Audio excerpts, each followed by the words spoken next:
मैं पहली बार 1982 में जेल में गया। मैं एमए कॉलेज की स्टूडेंट्स यूनियन का सदर था और पीपल्स पार्टी का डाई हार्ट मुखालिफ। जाहिर है मेरे अंदर तलखी थी, कड़वाहट थी। लेकिन जब मैं जेल गया तो मैंने वहां पीपल्स पार्टी के कारकुनों को देखा। किसी ने पैम्फलेट लिखा था, कोई आमरीयत को ललकार रहा था, कोई जमहूरियत जिंदाबाद का नारा लगाता था। 10-10, 20-20 साल की कैद काट रहे थे। कुछ कोड़े खा के वहां आराम से बैठे थे और उनकी पेशानी पे कोई शिकन नहीं थी। मेरे नजरियात बदलना शुरू हुए, मेरी तलखी और नफरत में कमी आने लगी और मैंने महसूस किया कि जुल्फकार अली भुट्टो मरहूम और मुस्तफ़ा कर की फस्तायत का इंतकाम या बदला उनकी औलाद, उनकी जमात या उनके कारकुनों से नहीं लिया जा सकता। ये नाइंसाफी होगी।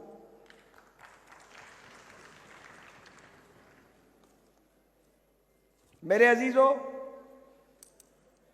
50 साल से ऊपर के सियासी सफर के बाद, जिसमें कम से कम 14 बार मैं जेल गया हूं, जब हुकूमत बदलती है मैंने जेल जाना होता है।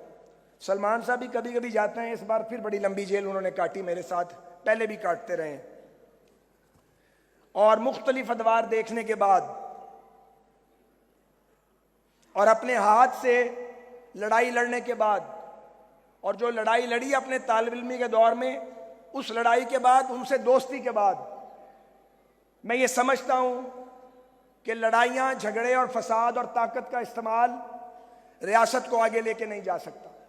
बदकिस्मती से क्या में पाकिस्तान के फौरन बाद हमारे बाबाए कौम हमसे बिछड़ गए। हिंदुस्तान के बाबाए कौम 19 साल जिंदा रहे। वहां जमहूरियत आ गई, वहां जागीरदारों, सरमायादारों और फौजी जर्नैलों का गठजोड़ नहीं बना। यहां वो गठजोड़ बना और फिर कभी नहीं टूटा। जो सियासी जमातें अवाम ने बनाई उन्हें पजीराई नहीं मिली। जो सियासी जमातें एस्टेब्लिशमेंट ने बनाई उनको ताकत दी, कभी ताकत दी, कभी उनको बनाया, कभी गिराया, और यह खेल चलता रहा।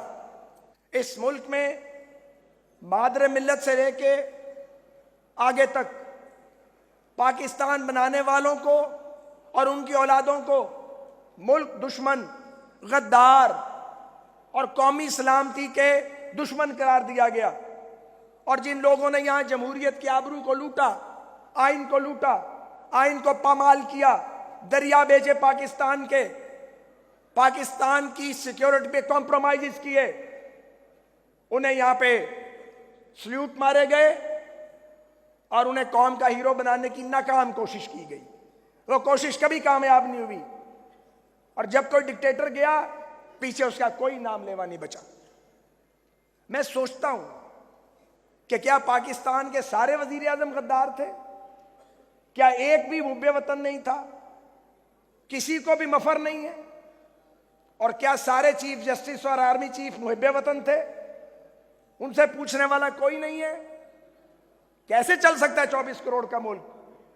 इस तरह नहीं चल सकता, क्योंकि पाकिस्तान के बानियों ने